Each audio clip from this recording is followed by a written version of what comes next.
Olá, muito boa tarde.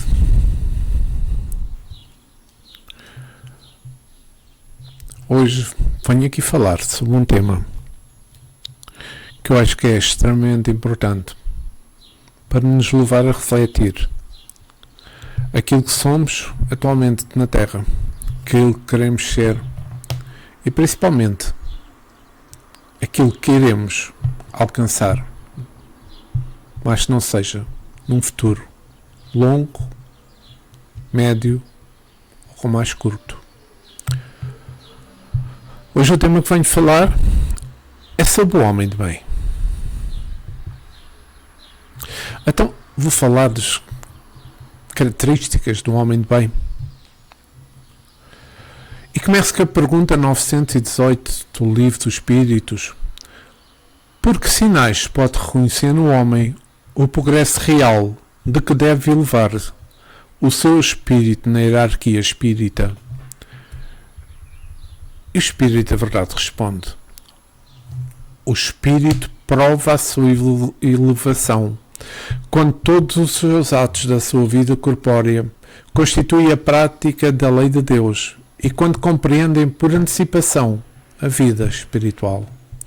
E Kardec faz um pequeno comentário a esta grande comentário a esta pergunta 918, dizendo: o verdadeiro homem de bem é aquele que pratica a lei da justiça, a lei de amor e a da caridade, na sua mais completa pureza. Se interrogarmos a sua consciência sobre os atos praticados, perguntará se não violou essa lei, se não cometeu nenhum mal, se fez todo o bem que podia, se ninguém teve a se queixar dele, enfim, se fez para os outros tudo o que queria que lhes fizessem. O homem possuído pelo sentimento de caridade e de amor ao próximo faz o bem pelo bem, sem esperança de recompensa, e sacrifica o seu interesse pela justiça. Ele é bom, humano e benevolente para com todos, porque vê irmãos em todos os homens, sem exceção de raças ou de crenças. Se Deus lhe deu o poder e a riqueza, olha para essas coisas como um depósito do qual deve usar para o bem, e disso não se envaidece, porque sabe que Deus, que foi Ele próprio que lhes deu, também da mesma forma lhes poderá tirar. Se a ordem social colocou homens sob a sua dependência, trata-os com bondade e benevolência, porque são os seus iguais perante Deus. Usa da sua autoridade para lhes erguer a moral e não para os esmagar com o seu orgulho. É indulgente para com as fraquezas dos outros, porque sabe que ele mesmo tem necessidade de indulgência e se recorda dessas palavras de Cristo, que aquele que estiver sem pecado atira a primeira pedra. Não é vingativo, a exemplo de Jesus. Perdoa as ofensas para não se lembrar senão dos benefícios, porque sabe que lhe será perdoado assim que tiver perdoado. Respeita, enfim, nos seus semelhantes todos os direitos decorrentes da lei natural, como desejaria que respeitassem os seus. Isto é pesado, tendo em conta que nós estamos tão longe, mas tão longe de chegar a este ponto. E vou ler o Evangelho segundo o Espiritismo, no capítulo 17, sob o tema Sede perfeito, o homem de bem, onde está escrito que o verdadeiro homem de bem é o que cumpre a lei da justiça, de amor, de caridade na sua maior pureza. Tal e qual tudo isto que está escrito faz parte daquele comentário de Allan Kardec. Mas eu vou deixar, não vou ler essa parte, senão estava-me a repetir. No entanto, eu queria falar um pouco sobre a consciência de si mesmo. É que no Espiritismo, a consciência de si mesmo, ou seja, o autoconhecimento, é fundamental para o progresso espiritual. A capacidade de reconhecer a própria essência, os próprios erros, as próprias virtudes e de usar, perdão, essa consciência para a evolução moral.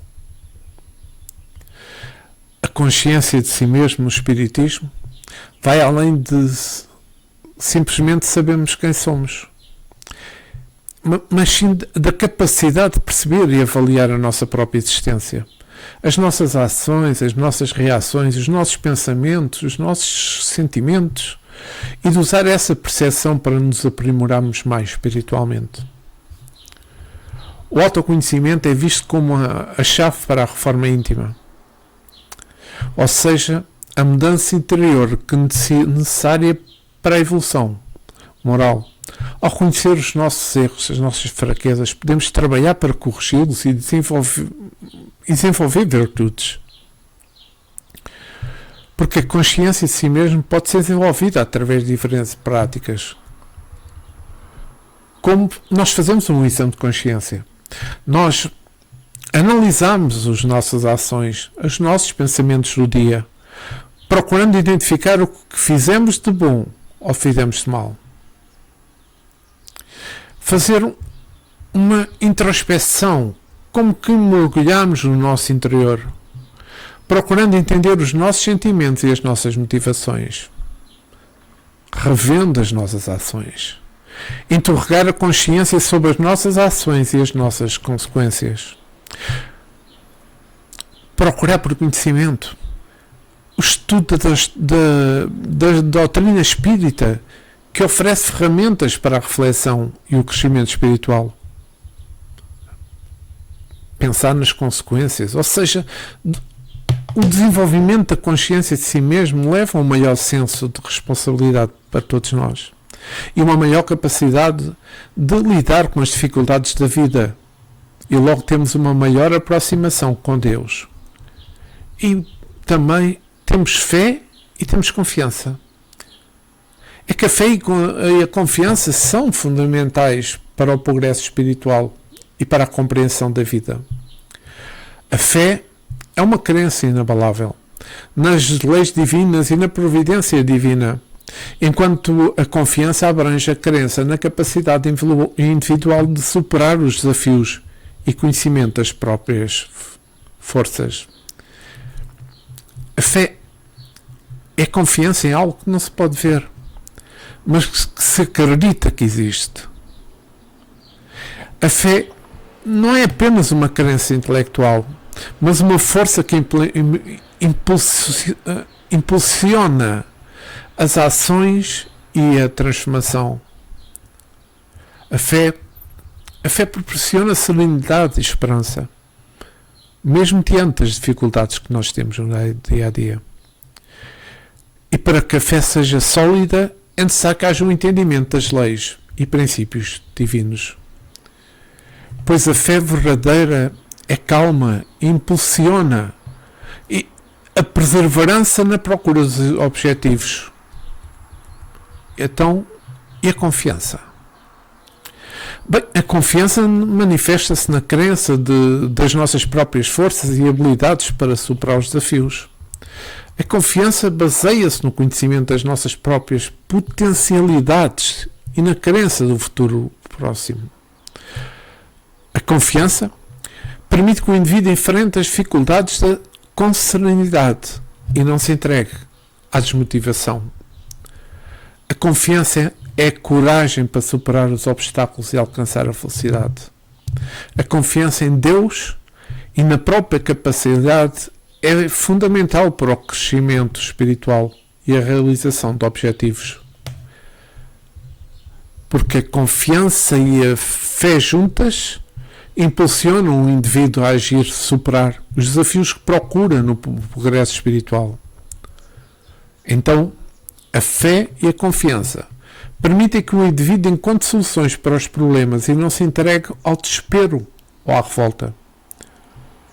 A fé e a confiança são os pilares do crescimento espiritual na procura da felicidade. Agora, falando sobre esperança, porque todas estas condições do homem de bem levam-nos a pensar nisto tudo. A esperança é uma virtude fundamental ligada à fé e à caridade, que sustenta o indivíduo no caminho da espiritualidade, na luta contra os desafios da vida. É o que nos permite olhar com o futuro e para o futuro com confiança, sabendo que a vida é um processo de aprendizado, a vida é um processo de evolução e que a felicidade e a paz interior são possíveis. Então, a esperança também é um motivo de impulsionar o espírito a procurar o aprimoramento, a superar as dificuldades e a seguir na direção da perfeição. A esperança conforta e fortalece. Ela fortalece os espíritos nos momentos de sofrimento, nos momentos de dor, lembrando da imortalidade e da continuidade da vida após a morte. A esperança, quando combinada com fé, permite que o espírito veja, como nós costumamos dizer, a luz ao fundo do túnel, mesmo em meio nas maiores dificuldades que nós possamos ter. A esperança faz-nos acreditar. Apesar dos desafios, das dificuldades, a vida é um processo de aprendizado e evolução e que a felicidade é possível de ser alcançada. Então, poderei dizer que a esperança reflete a fé e mostra com uma crença em algo é maior que nós próprios, que nós mesmos podemos, para nos dar a força para enfrentarmos as dificuldades e podemos seguir em frente no nosso caminho. Em resumo, a esperança no Espiritismo é a força poderosa que nos capacita a enfrentar as dificuldades da vida, a procurar a perfeição e a cultivar a fé em um futuro mais feliz e próspero, tanto na vida terrena como também na vida espiritual.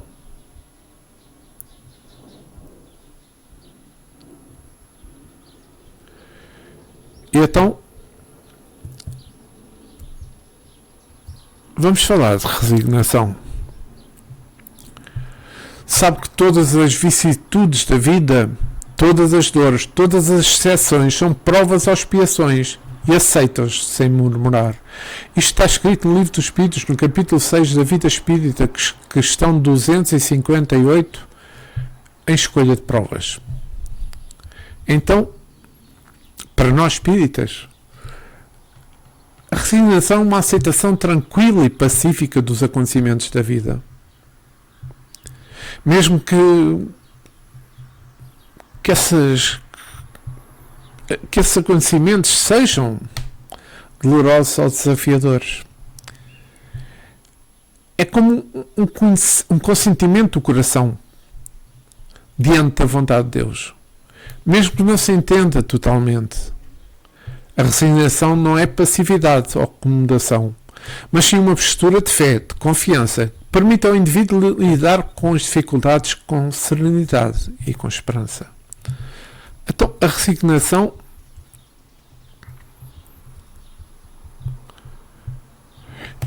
não significa a falta de ação ou o abandono dos problemas. Ela implica em reconhecer a necessidade de se aceitar o que não pode ser mudado, mas também em procurar soluções alternativas. A resignação é um passo importante na jornada espiritual de todos nós. A resignação exige fé, confiança na sabedoria divina. Acreditar que nos momentos mais difíceis há um propósito maior e que tudo contribui para o nosso crescimento. A resignação promove a serenidade, que é um estado de paz interior que permite lidar com as dificuldades de forma leve e construtiva. A resignação também é uma oportunidade de aprendizado e evolução, pois a experiência de sofrimento, quando aceite com serenidade, pode levar a um crescimento espiritual e uma maior compreensão da vida. Jesus é apresentado como um exemplo de resignação e submissão à vontade de Deus, mesmo diante das grandes dificuldades. Mas a resignação não é o desespero, mas sim a compreensão que existem forças maiores que nos governam e que mesmo nos momentos de sofrimento podemos encontrar a paz e a esperança. Mas ao contrário de prisão, a resignação é uma forma de libertação, pois livra-nos dos apegos aos resultados e nos permite focar no aprendizado e no crescimento. E falando também de caridade, amor ao próximo e justiça, também se engloba no homem de bem. Possuindo o sentimento de caridade e amor ao próximo, faz o bem pelo bem, sem esperança de recompensa, e retribui o mal com o bem, toma a defesa do fraco contra o forte e sacrifica sempre o seu interesse à justiça. Está escrito no Livro dos Espíritos, no capítulo 11 da Lei da Justiça, de Amor e de Caridade, na questão 886. Então, a caridade vai além de uma simples ajuda material. A caridade é um estado de espírito, um estado de benevolência, de indulgência para com as imperfeições dos outros e perdão das ofensas. Amar o próximo é fazer todo o bem que for possível e que se acharia que nos fosse feito. É uma ação que transcende o simples ato de dar e de estender para o desenvolvimento moral e espiritual do outro. E como todos sabemos, a justiça no Espiritismo não é punição ou retribuição, mas sim a lei divina que garante o equilíbrio e o progresso de todos. Ela atua como um sistema que corrige as desordens, permitindo que os espíritos evoluam através da experiência. Então temos a lei do amor, a lei de amor, perdão. Nós sabemos que a lei de amor é fundamental do universo e para o universo, que atrai todos os seres para a perfeição. A caridade, o amor ao próximo e a justiça são manifestações dessa lei que se expressam em todas as ações e relações humanas. Então, caridade, amor ao próximo e justiça são aspectos interligados da lei do amor que, segundo o Espiritismo, impulsiona o progresso espiritual e a evolução de todos os seres. E agora falamos também de um tema que é muito importante. Falamos de benevolência.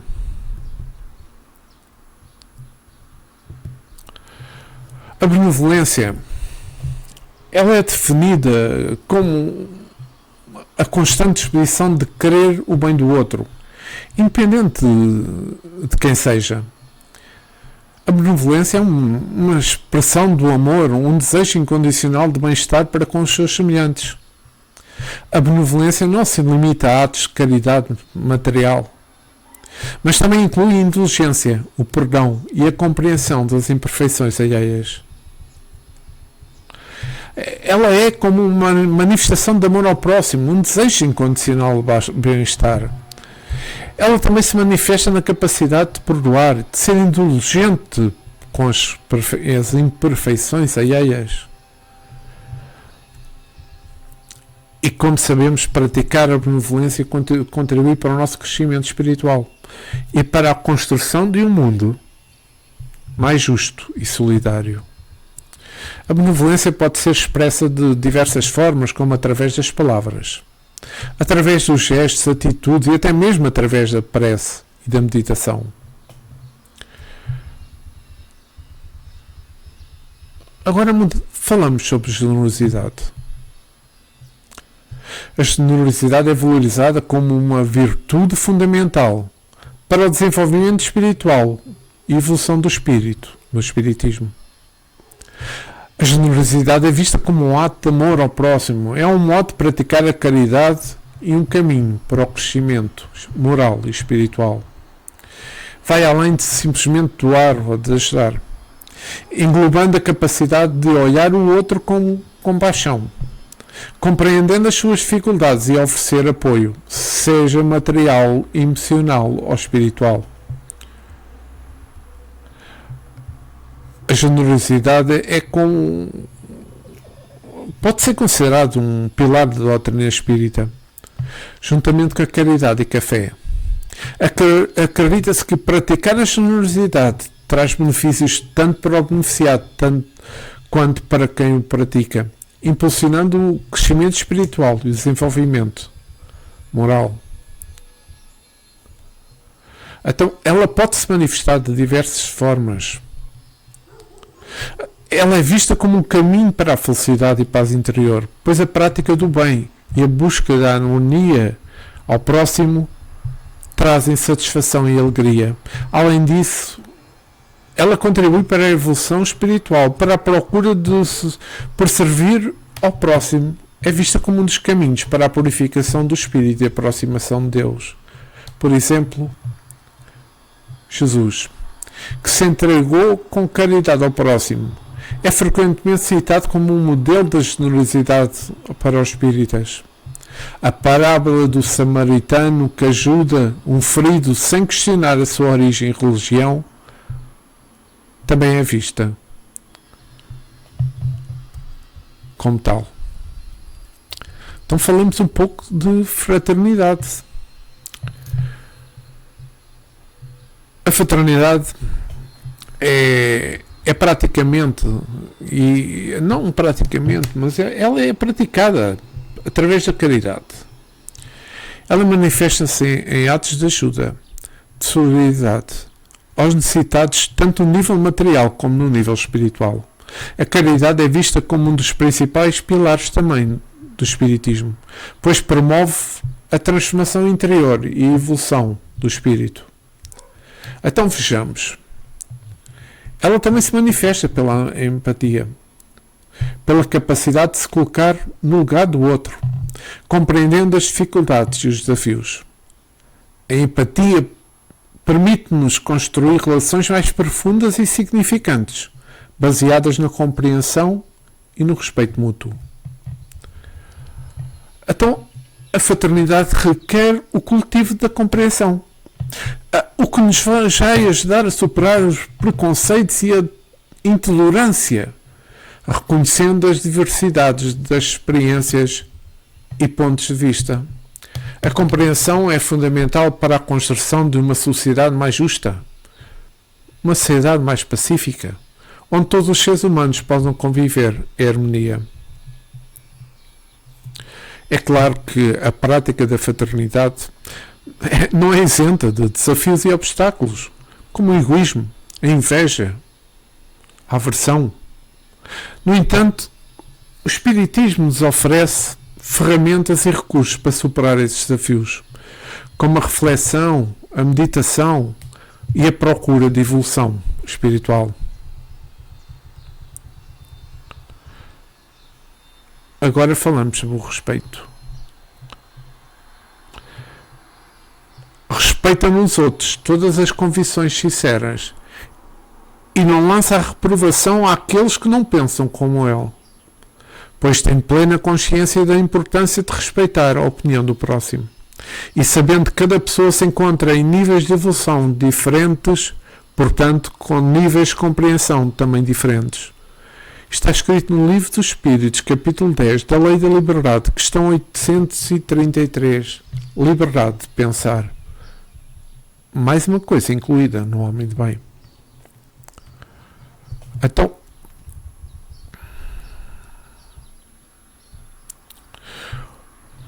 no Espiritismo, o respeito é fundamental e engloba a consideração para a dignidade de cada indivíduo. a tolerância com as diferenças e a procura de um convívio pacífico. É visto como um alicerce para o desenvolvimento do amor ao próximo e a realização da lei de Deus. O respeito implica não apenas em evitar o mal, mas também em reconhecer a importância do outro e as suas necessidades. O respeito no Espiritismo, além da mera ausência de ofensas e preconceitos, ele implica em ter uma postura de tolerância e tentar entender as perspectivas e experiências do outro, mesmo que diferentes. O respeito se manifesta em atitudes de gentileza, empatia, compreensão, isto no dia a dia, tanto na convivência com os espíritos encarnados como com os espíritos desencarnados. O respeito à diversidade, reconhecer que cada ser, em diferentes fases da sua evolução, tem a sua própria maneira de se manifestar, o seu conhecimento e a experiência.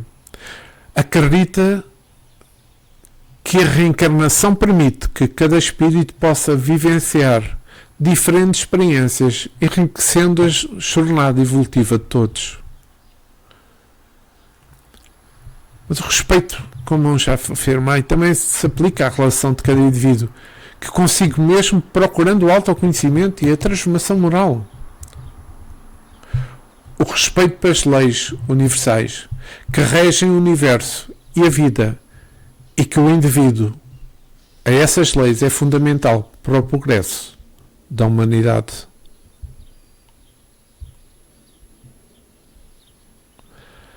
Agora, vamos falar sobre tolerância.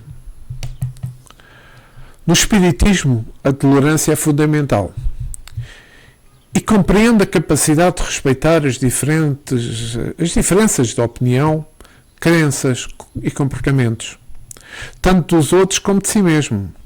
É uma virtude essencial para a paz interior e para a construção de relações saudáveis, promovendo o entendimento, a paciência e também o perdão.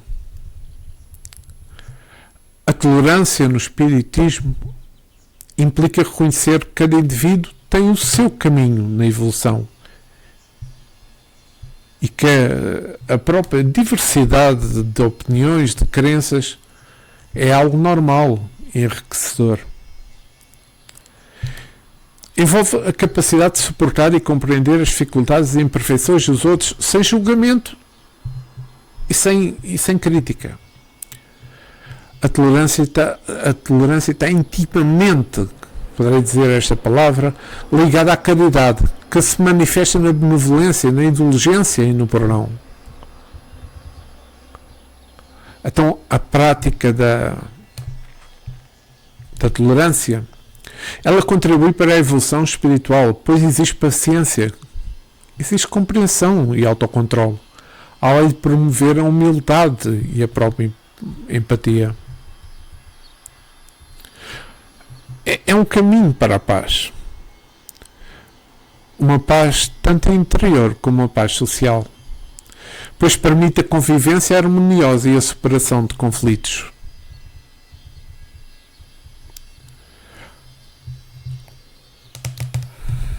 Falamos então de autoconhecimento. Estuda as suas próprias imperfeições e trabalha sem cessar para combatê-las. Todos os seus esforços tendem a permitir que diga a si mesmo no dia seguinte que há nele alguma coisa de melhor do que na véspera. O Livro dos Espíritos, capítulo 12, da Perfeição Moral, questão 919. Conhece-te a ti mesmo. Então, o autoconhecimento no Espiritismo é visto como um caminho para a reforma íntima e logo também para o desenvolvimento espiritual. Ao conhecer a si mesmo, o indivíduo pode identificar os obstáculos que o impedem de progredir e na procura da evolução. O autoconhecimento envolve a reflexão sobre os pensamentos, sobre os sentimentos, sobre as ações, sobre as reações, em diversas situações da vida. É um processo contínuo de observação e análise de si mesmo. O objetivo é alcançar a harmonia interior, alcançar a paz de espírito e a aproximação a Deus. É um caminho para a realização pessoal e a compreensão do propósito da vida.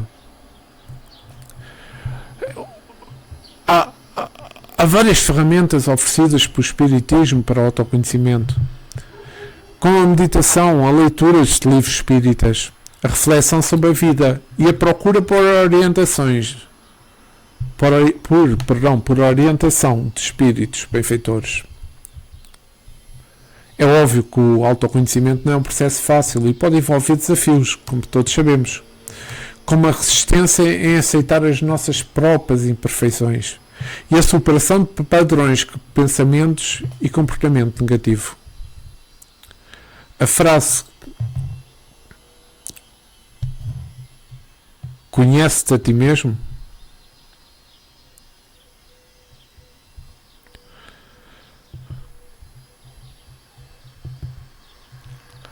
é um princípio fundamental também no Espiritismo. Ela remete à importância da reflexão interior e do trabalho de si mesmo.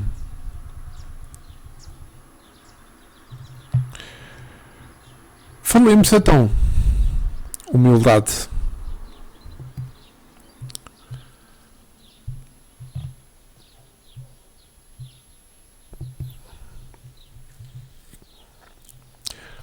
A humildade é vista como uma virtude essencial para a evolução espiritual.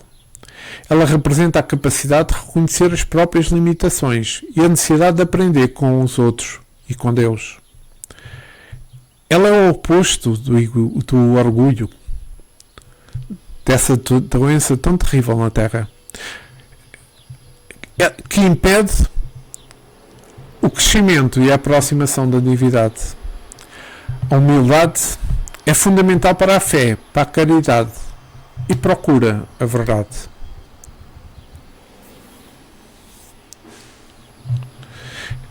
Como eu disse, é que no Espiritismo a humildade acaba por ser uma qualidade que nos ajuda a reconhecer as nossas próprias imperfeições, procurando a sabedoria e a correção dos erros que possamos ter feito.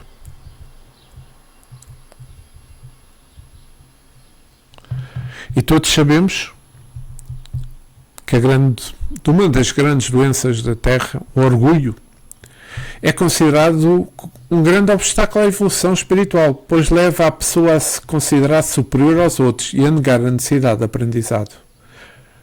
E aí a humildade contribui para o desenvolvimento da fé sincera e da caridade, pois nos faz reconhecer a necessidade da ajuda divina e de amor aos outros.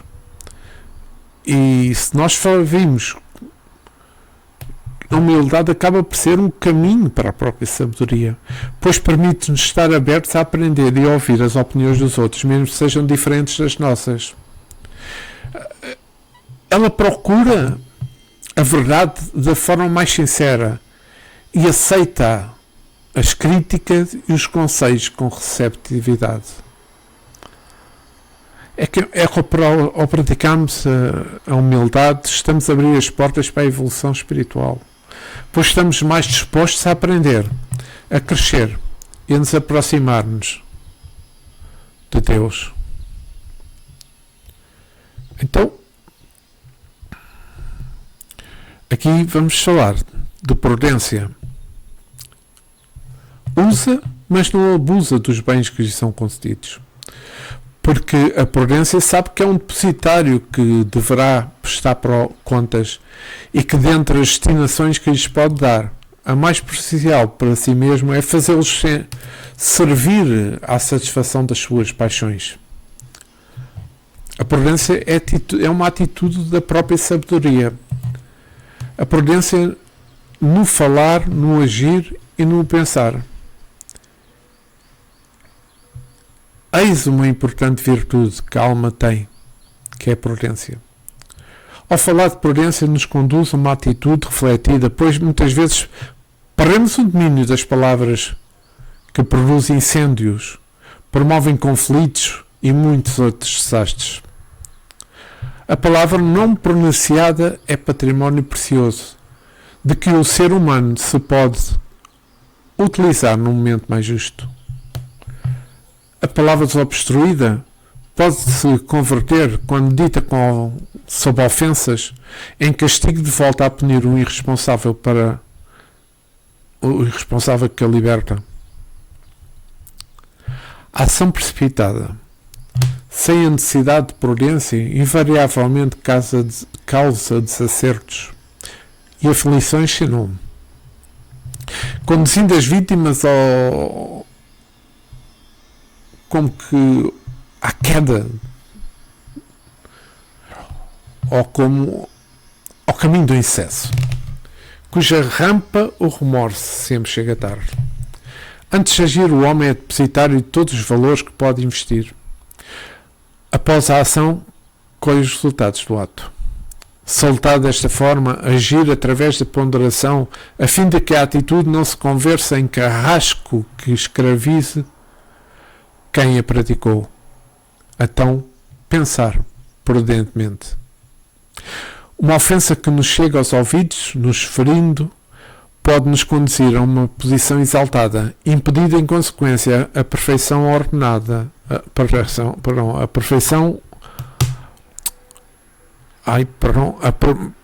vou repetir. Uma ofensa que nos chega aos ouvidos, nos ferindo, pode nos conduzir a uma posição exaltada, impedindo em consequência a perfeita ordenação mental. Observemos o ocorrido através de ângulos falsos, distorcidos, numa apreciação perturbada, e os resultados quase sempre são danosos. Pensar, refletir, aí está a prudência. Ouvir, criando o hábito de ponderar, para então chegarmos às legítimas conclusões em torno dos verdadeiros problemas da vida. Com prudência, Jesus pensou, falou e agiu em todas as oportunidades. E então vamos falar sobre responsabilidade. Se a ordem social colocar homens sob a sua dependência, ele os trata com bondade e benevolência, porque são os seus iguais perante Deus. Usa da sua autoridade para erguer-lhes a moral, e não para o esmagar com o seu orgulho. Evita tudo, o que pode tornar o posicionamento dos subalternos mais penosa. Então, no Espiritismo, a responsabilidade é fundamental. Tendo e sendo intrínseca à liberdade individual, quanto mais liberdade, maior a responsabilidade. E essa responsabilidade é essencial para o crescimento espiritual. A doutrina dos espíritos diz-nos que cada indivíduo é responsável pelas suas escolhas que faz e pelas suas ações que pratica, compreendendo que as suas consequências destas escolhas são inevitáveis. A ideia central é que a liberdade de escolha, ou seja, o nosso livre-arbítrio, e a responsabilidade não são completamente independentes, mas estão ligadas. A liberdade não é uma licença para agir sem consequências, mas sim o poder de escolher, assumindo as responsabilidades inerentes nas escolhas. A lei de causa e efeito, ou a lei de plantio, como dizem muitas obras espíritas, e de colheita, também é um princípio fundamental do espiritismo. O que se planta, colhe-se, seja bom ou seja mau. As consequências das ações, sejam boas, sejam más, são inevitáveis, sendo uma oportunidade de aprendizado e de evolução. A consciência é vista como um guia interno que acompanha cada indivíduo e reflete a lei divina. A responsabilidade surge da consciência, que revela a necessidade de prestar contas pelos atos e de procurar a harmonia e evolução espiritual.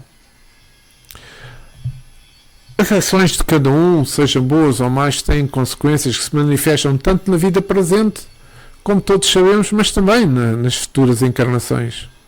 A responsabilidade, portanto, não se limita a uma vida só. Ela se estende ao longo de todo o processo evolutivo do espírito. A responsabilidade é um elemento-chave do desenvolvimento espiritual. Ao assumir as responsabilidades pelas suas ações, o indivíduo se torna mais consciente de si mesmo, de seus erros e dos seus potenciais. Então podemos ligar aqui a solidariedade e a fraternidade. São valores importantes do espiritismo, pois reconhecem que a liberdade e a responsabilidade de cada um estão interligadas. Então a responsabilidade é vista como um impulsionador de transformação. Ao assumir a responsabilidade nas nossas ações, o indivíduo se torna mais capaz de aprender, crescer e evoluir.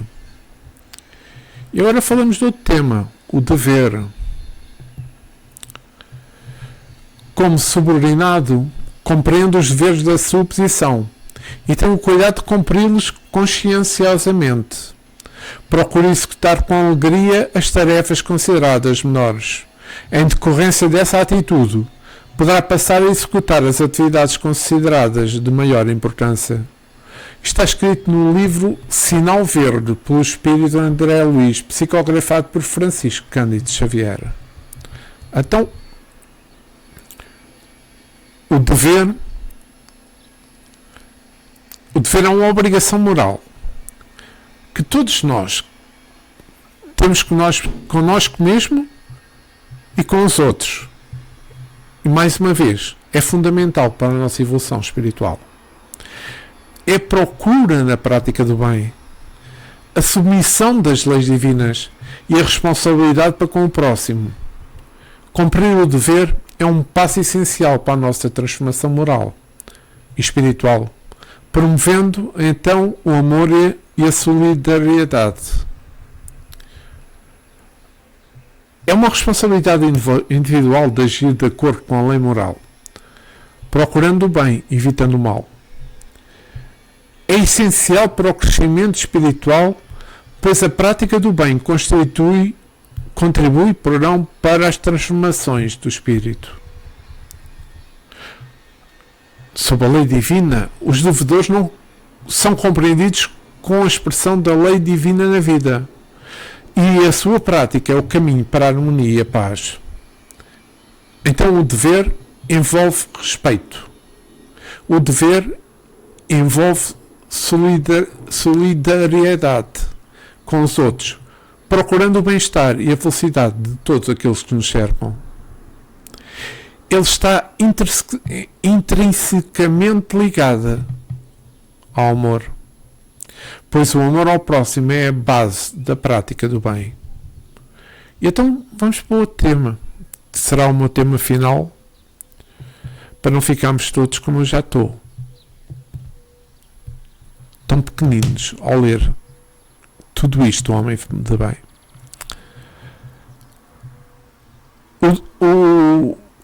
Sobre o esforço espiritual, sobre o esforço pessoal.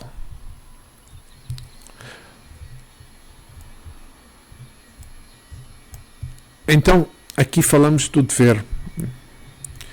Novamente, como falei anteriormente.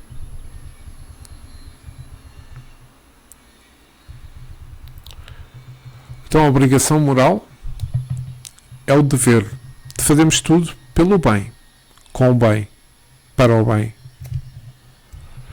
E aqui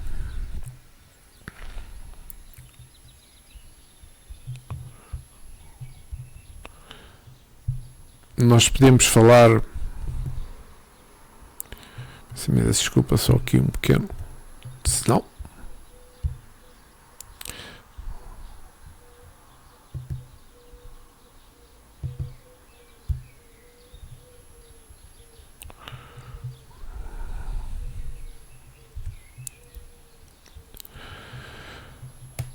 sobre o homem bem, nós falámos sobre a consciência de si mesmo.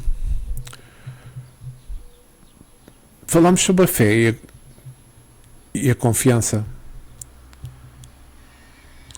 Falámos sobre a esperança, a resignação, a caridade, amor ao próximo e a justiça.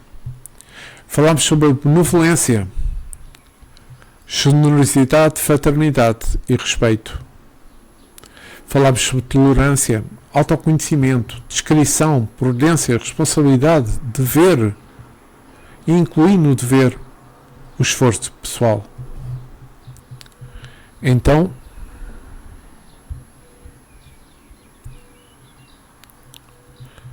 depois de ler todas estas características do homem de bem, eu poderei afirmar o que está neste slide. O homem de bem, enfim, uma esperança atual para todos nós. Uma certeza que alcançaremos num futuro próximo. Mas sempre falamos no homem de bem, nós temos como que um nó na nossa barriga. Parece que um arrepio no nosso corpo. Mas que um dia iremos alcançar. Porque todos estamos em processo de evolução. E todos queremos alcançar estas características para sermos considerados também um homem de bem. Sabemos o que havemos de fazer. Sabemos como havemos de agir. Sabemos como devemos de amar. Começando por nós próprios primeiro e depois para com os outros. Que um homem de bem esteja presente em muitos de vós, muito rapidamente, num futuro, mesmo que seja longo, para outros, um futuro médio, e para poucos, penso eu, um futuro próximo e curto. Porque nós aqui na Terra, com as nossas ações, com os nossos atos, com orgulho, com egoísmo, a serem bandeira, dificilmente conseguiremos alcançar o que é um homem de bem. Mas pouco a pouco, grão a grão, de grau a degrau, vamos evoluindo gradativamente e conseguindo alcançar os nossos objetivos. Temos toda uma eternidade, como Jesus nos ensinou. Fiquei com o nosso irmão maior Jesus, agora e sempre, e que assim seja. Muita paz para todos. Não pensem muito no homem de bem, mas vão pensando naquilo que fazemos no dia a dia. Aos poucos vamos melhorando e vamos conseguir alcançar estas características para nós ainda impossíveis. Muita paz para todos.